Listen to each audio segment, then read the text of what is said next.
ഇതെന്തിനുള്ള പുറപ്പാടാണ് എന്റെ മാതാവേ? അല്ലല്ല, എന്താണിത്? എന്ത് പണിയാണ് നിങ്ങൾ കാണിക്കുന്നത്? കുറച്ചു കാലമായി ഞങ്ങളുടെ ഈ കാവും വിഗ്രഹമൊക്കെ ആരും തിരിഞ്ഞു നോക്കാതെ നടക്കുന്നു. അതൊക്കെ നേരെയാക്കാൻ ഞങ്ങളുടെ തീരുമാനം. എന്ത് വേണം? കാലവും പഴക്കവും പറഞ്ഞ് നമ്മളെ വരട്ടണ്ട. ഈ കാവിന്റെയും പറമ്പിന്റെയും പേരുള്ള തർക്കം കുറച്ചു കാലമായിട്ട് തീർപ്പില്ലാതെ കിടപ്പാ. ഇച്ചേലിക്ക് ഇവിടെ നിങ്ങൾ എന്തെങ്കിലും കാട്ടിക്കൂട്ടാൻ പരിപാടിയെങ്കിൽ നമ്മൾ സമ്മതിക്കൂല. ഓഹോ, എന്തു ഓഹോ? ഇവിടെ എന്തെങ്കിലും നടന്നാൽ നമ്മളത് തടയും. നിങ്ങൾ പറഞ്ഞ പ്രശ്നം ഉണ്ടാക്കി. ആ പ്രശ്നം ഉണ്ടാക്കും. രണ്ടും ഘടിപ്പിച്ച നമ്മൾ വന്നിരിക്കണം. നമ്മൾ പ്രശ്നം ഉണ്ടാക്കും.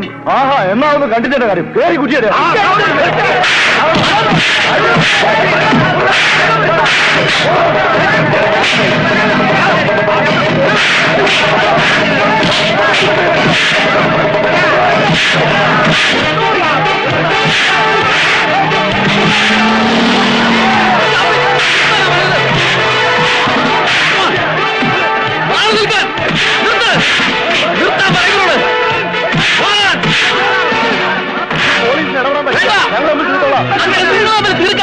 നിയമം പോലീസ് ഒന്നും ഞങ്ങൾക്ക് പ്രശ്നമല്ല. ഞങ്ങൾക്കും പ്രശ്നമല്ല. ആരെന്ത് പറഞ്ഞാലും ശരി, ഞങ്ങളുടെ പുനരുദ്ധാരണം നടത്തും. കാറ് തെളിച്ചു വന്നപ്പോ ഞങ്ങൾ കണ്ടത് കല്ല. ആരെന്ത് കണ്ടെന്നാണ് നിങ്ങൾ ഈ പറയുന്നത്? ഒന്നും പറഞ്ഞ അന്യജാതിക്കാർക്ക് മനസ്സിലാവൂല. അവരെന്ത് വേണമെങ്കിലും ചെയ്തോട്ടെ, നിങ്ങൾ എന്തിനാ തടയുന്നു? ഈ കബറിന്റെ സ്ഥാനത്ത് പണ്ട് പള്ളി പണിയാൻ ശ്രമിച്ചപ്പോ ഒരു നമ്മളെ തടഞ്ഞ. ഇപ്പൊ അമ്പലം പണിയാൻ നമ്മളും സമ്മതിക്കൂല. അതിന് ഇവിടെ ഇപ്പൊ അമ്പലം പള്ളിയൊന്നും ഇല്ലല്ലോ. പിന്നെ എന്തിനാ ഇല്ലാത്ത പ്രശ്നത്തിന് പേരിൽ ഒന്നും ചെയ്യരുത്. ഞാൻ നിങ്ങളോട് അവസാനമായിട്ട് പറയുകയാണ്, എല്ലാവരും പിരിഞ്ഞു പോകാൻ. ഇല്ലെങ്കിൽ പോലീസിനെ ബലം പ്രയോഗിക്കേണ്ടി വരും. പോലീസിനെയും പട്ടാളത്തിനെയും കണ്ട് പേടിച്ചിട്ടൊന്നുമല്ല, പണി നടത്താൻ തന്നെ ഞങ്ങളുടെ തീരുമാനം. പിരിഞ്ഞു പോയാലും ഞങ്ങൾ തിരിച്ചു വരും. പറയാനും ഇനിയിപ്പോ തടയാനല്ല, പണ്ട് ഇവര് പൊളിച്ച പള്ളി വീണ്ടും പണിയാനാണ് ഞങ്ങളുടെ തീരുമാനം. തീരുമാനമൊക്കെ സമാധാനമായിട്ട് നമുക്ക് പിന്നീട് ഉണ്ടാക്കാം. പിരിഞ്ഞു പോകണം. പിരിഞ്ഞു പോവാൻ.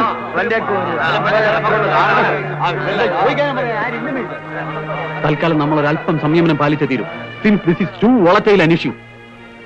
ഇതിവിടം കൊണ്ട് അവസാനിക്കുമെന്ന് തോന്നുന്നില്ല. എനിവേ, ശക്തമായ പോലീസ് ബന്ദോബസ്ത് ഉണ്ടാകണം.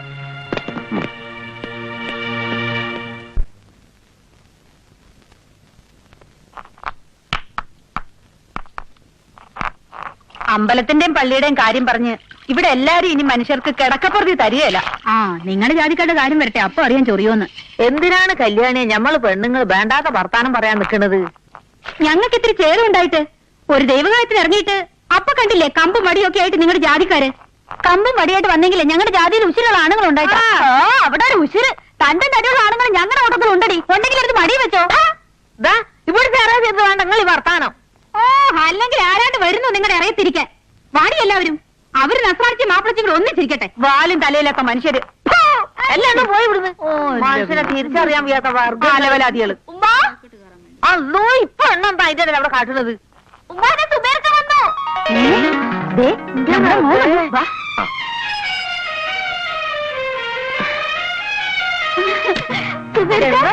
പെട്ടെന്ന് വന്നത് പേടിക്കാൻ ഒന്നുമില്ല ഉമ്മ. കാശ്മീരിൽ നിന്ന് പുതിയ സ്ഥലത്തേക്ക് പോസ്റ്റിംഗ്. എന്റെ കാലിന് എന്ത് പറ്റി മോനെ? ഒന്നുമില്ല ഉമ്മ. പോകുന്ന വഴിക്ക് റോഡിൽ ഒരു മൈൻ പൊട്ടിത്തെറിച്ചു. ഉമ്മാടെ മോൻ ഇത്രയൊക്കെയല്ലേ പറ്റിയുള്ളൂ. എന്റെ കൂടെ ഉണ്ടായിരുന്ന എത്ര പേരാ ചിന്നിച്ചെതറി പോയെന്നറിയോ? എന്താ ഉമ്മ? ദേ, ഉമ്മാടെ മോന് വല്ലാണ്ട് വിശക്കണുണ്ട്. ട്രെയിനിൽ നിന്ന് ഒരു തുള്ളി വെള്ളം ഞാൻ കഴിച്ചിട്ടില്ല, അറിയോ? ഇവിടെ വന്ന് ഉമ്മാടെ കൈ കൊണ്ട് വിളമ്പി തരുന്നത് മതിയെന്ന് വെച്ചിട്ടാ. പട്ടാള ക്യാമ്പിൽ വരെ പാട്ടാണ്. കുഞ്ഞാനുമ്മയുടെ കൈ കൊണ്ടുണ്ടാക്കിയ പത്തിരിയും കോഴിയിറച്ചിയും കരൾ വറുത്തതും. ചെല്ലുമ്മ, ചെന്ന് ചോറ് വേണം. നോക്കിക്കാൻ നീയും ചെല്ലടി. നോക്കി നിൽക്കാൻ നീയും ചെല്ലുമോളെ.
കൈവിടെ ഇറങ്ങി നിക്കവിടെ.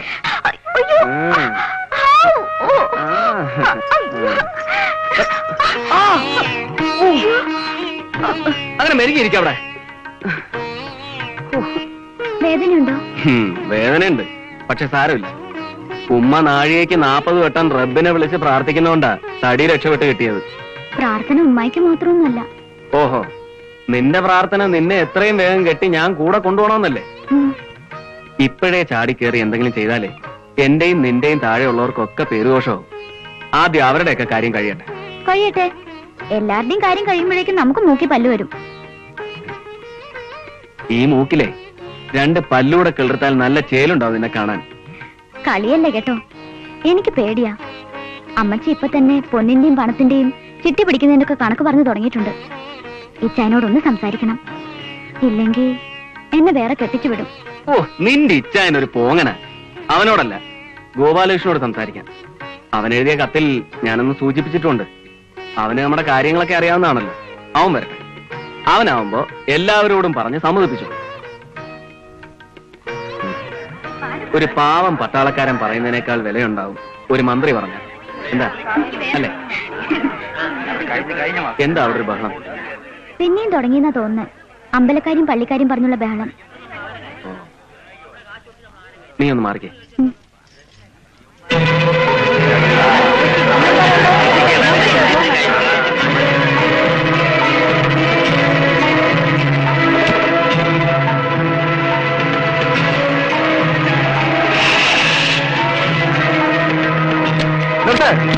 എന്ത് തോന്നിയതും കാണിക്കാന്ന് കേട്ടത്. ഇനി ഒരു അടി പോലും മുന്നോട്ട് വെച്ച് പോയത് നമ്മൾ തങ്ക ജീവനിലോടത്തോളം കാലം അതിന് നമ്മൾ സമ്മതിക്കില്ല. പല സ്ഥലങ്ങളിൽ നിന്ന് പൂജിച്ചു കൊണ്ടുവന്ന കല്ല തൊട്ട് അശുദ്ധമാക്കരുത്. എന്ത് പുല്ലായാലും ശരി, ഇനി മുന്നോട്ടെടുത്ത വണ്ടി നമ്മൾ കത്തിക്കും. നോക്കി നിൽക്കാതെ കൊണ്ടുവരണം. നിക്കിൻ, കത്തിക്കണ. മതി, നിർത്ത്. ഇനി ഇതിന്റെ പേരിൽ പ്രശ്നം ഉണ്ടായാൽ ഈ വണ്ടി കത്തിക്കുന്നത് ഞാനായിരിക്കും. അങ്ങനെ ബൈക്ക് ബാ, ഞാൻ ആൺകുട്ടി. കത്തിക്കുന്നെങ്കിൽ അത് എവരെ മാത്രമല്ല, നിങ്ങളെയും 2 കൂട്ടരെയും വേണ്ട പറയാം. പക്ഷെ അതിനു മുമ്പ് ഞങ്ങൾക്കൊന്നറിയണം, നിങ്ങളൊക്കെ ആരാ? അമ്പലത്തിന്റെയും പള്ളിയുടെയും പേര് പറഞ്ഞ ഈ യുദ്ധം ആർക്കു വേണ്ടിയാ? അവനവന് വേണ്ടിയല്ലേ? പക്ഷെ ഇനി ഞങ്ങളെ അതിന് കിട്ടില്ല. ഒരുത്തന്റെ എങ്കിലും ചോര വീണിട്ട് ഞങ്ങൾക്ക് ഇവിടെ അമ്പലവും വേണ്ട, പള്ളിയും വേണ്ട. ഇവരുടെ കാര്യം പറയാൻ താനാരാടോ? എനിക്കറിയാം ഇവിടെ ഉള്ളവരുടെ മനസ്സ്. നിങ്ങൾക്കതറിയില്ല. നിങ്ങളെപ്പോലുള്ളവർക്ക് രാഷ്ട്രീയം പാടില്ല എന്ന് ഞങ്ങൾ പറയുന്നില്ല. ആവാം, പക്ഷേ അതിന് 5 നക്ഷത്ര ഹോട്ടലുകളിൽ യോഗ ക്ലാസും ഭക്തി കച്ചവടവും നടത്തിയത് കൊണ്ടായില്ല. ഇങ്ങ് താഴെയുള്ള ഞങ്ങളുടെ പ്രശ്നങ്ങൾ അറിയണം. അതറിയണമെങ്കിലേ മെതിയടി അഴിച്ചുവെച്ച് മലവും മൂത്രവും ചെളിയും കെട്ടിക്കിടക്കുന്ന ഞങ്ങളുടെ ഈ ചേരിയിലൂടെ ഒരു പ്രാവശ്യമെങ്കിലും നടക്കാനുള്ള സന്മനസ്സുണ്ടാവണം. കഴിയുമോ നിങ്ങൾക്ക്? നിങ്ങൾക്കും അതിന് കഴിയില്ല. എണ്ണപ്പണം കൊണ്ട് കൊഴുത്ത പ്രഭുക്കന്മാരോട് എരന്ന് വാങ്ങിച്ച് എച്ചിക്കാശ് തിന്നുവെന്ന് മൂട്ട ചോര കുടിച്ചതുപോലെ ചീർത്ത് നടക്കാനേ നിങ്ങൾക്ക് കഴിയൂ. അല്ലെങ്കിൽ കള്ളക്കടത്തുകാരന്റെ കൂലിത്തല്ലുകാരാവാൻ. അതല്ലാതെ ഇവിടുത്തെ ബീവാത്തൂന്റെയും കോയാക്കാന്റെയും മനസ്സില് വേറൊരു രാജ്യം ഉണ്ടാക്കാൻ നിങ്ങൾക്ക് കഴിയില്ല. നിങ്ങളെപ്പോലെ ഈ മണ്ണിൽ വിളയുന്ന അന്നം തിന്നിട്ട് മറ്റൊരു ദേശത്തോട് കൂറ് കാണിക്കാൻ ഇവിടെ ഉള്ളവർ പഠിച്ചിട്ടില്ല. ഇവിടെ ഉള്ളവരുടെ മനസ്സിൽ ഈ മണ്ണേ ഉള്ളൂ. ഇന്ത്യ, ഇന്ത്യ മാത്രം.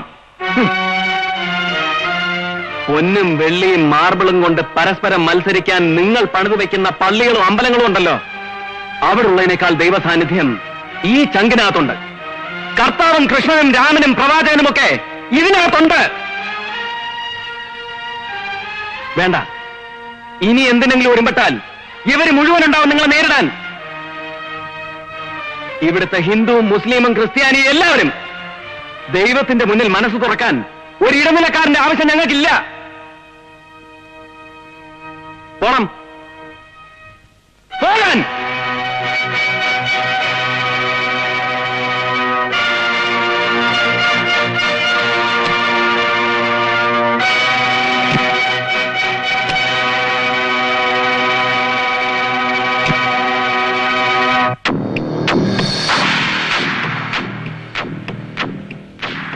കലാപങ്ങൾ ദൈവങ്ങളുടെ പേരിലാവുമ്പോ ഇരകളെയും ദൈവങ്ങൾ തന്നെ കണ്ടുപിടിച്ചു തരും, അല്ലേടോ?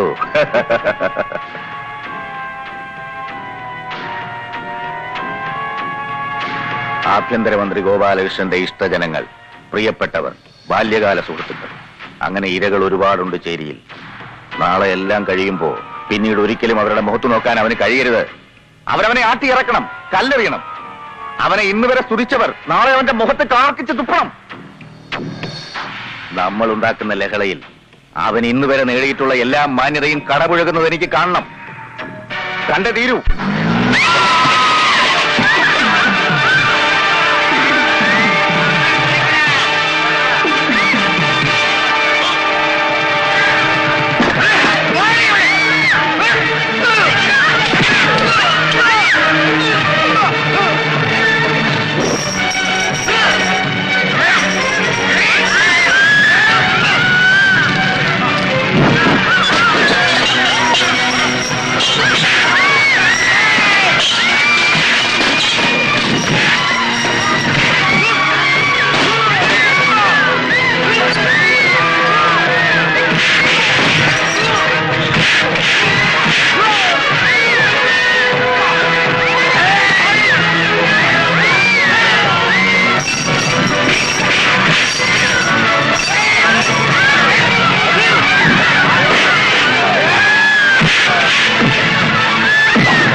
ഒരു ആഭ്യന്തരമന്ത്രി ഈ ചേരിയിൽ നിന്ന് മറ്റൊരു നേതാവ് ഉണ്ടായി വരുന്നത് നിനക്ക് സഹിക്കില്ല അല്ലടാ?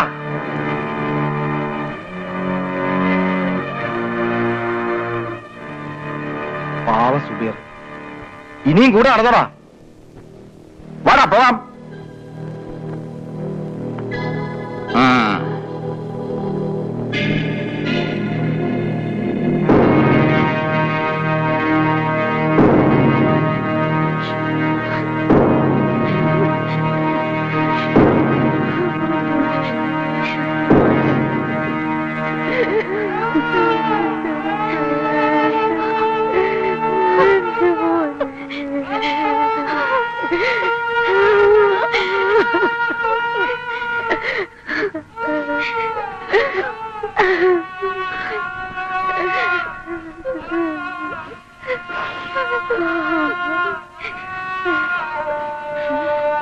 ഉമ്മ വന്നോ?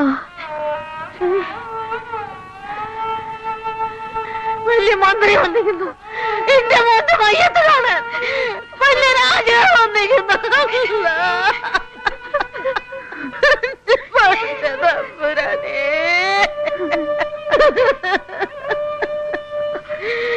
എന്റെ കണ്ണിന്റെ മുമ്പ് നാണോൽ എന്റെ പൊന്നു മോനെ വെട്ടിയരിഞ്ഞത്.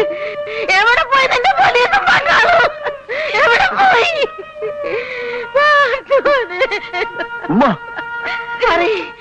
ആരാ എന്റെ മോനെ കൊന്നത്? എന്തിനാണ് എന്റെ മോനെ കൊന്നത്? എന്ത് ഭ്രാന്താണ് കാണിക്കുന്നത്?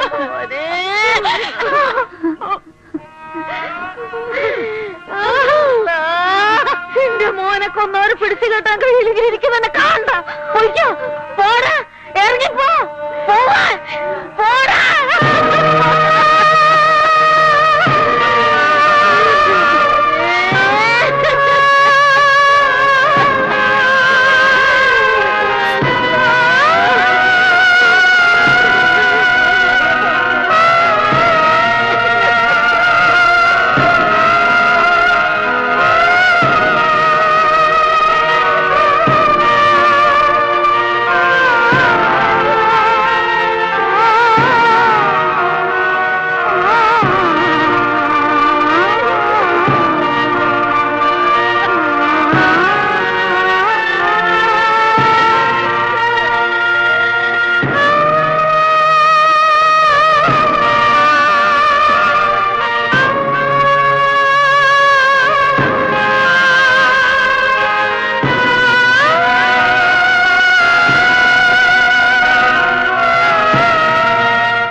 നമ്പ്യാരെ അറസ്റ്റ് ചെയ്താൽ തന്നെ അയാൾക്കെതിരെ സംസാരിക്കാൻ ഒരു സാക്ഷിയെ പോലും നമുക്കിനിയും ലഭിച്ചിട്ടില്ല.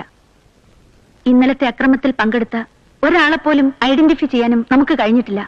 A total failure of the law and order machinery. ബ്യൂറോക്രസിയും പോലീസും ഒക്കെ കേവലം നോക്കുത്തികളായി മാറുന്നു അല്ലേ? ഏതു ദുരന്തവും കുറെ പഴുതുകളും വിശദീകരണങ്ങളും കൊണ്ട് ഡൈല്യൂട്ട് ചെയ്യാൻ നമുക്ക് കഴിയുന്നു.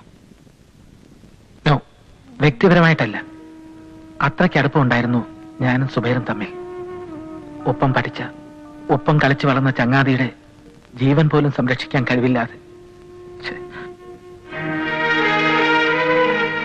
പോലീസുകാരിൽ ഒരു വിഭാഗത്തിന് ഇപ്പോഴും നമ്പ്യാരോടാണ് കൂറ്.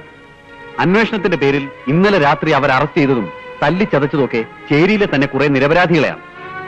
അവരെയൊക്കെ വെറുതെ വിട്ടില്ലേ? Yes sir. But sir, they are still very agitated. അങ്ങയോടാണെന്ന് തോന്നുന്നു അവർക്കിപ്പോ കൂടുതൽ വൈരാഗ്യം. ചേരിയിൽ നിന്നും കിട്ടാമായിരുന്ന മുഴുവൻ തെളിവുകളും കുറെ പോലീസുകാർ എന്നെ നശിപ്പിച്ചു. ഈ വേഷത്തോടും പദവിയോടും ഒക്കെ പുച്ഛം തോന്നുന്നു സർ. ഒന്നിനോടും റിയാക്ട് ചെയ്യാൻ പറ്റാത്ത അവസ്ഥ. ഇതെല്ലാം വലിച്ചെറിഞ്ഞിട്ട്. നോ, ഈ വേഷമിട്ടുകൊണ്ട് അങ്ങനെ സംസാരിക്കാൻ നിങ്ങൾക്ക് അവകാശമില്ല.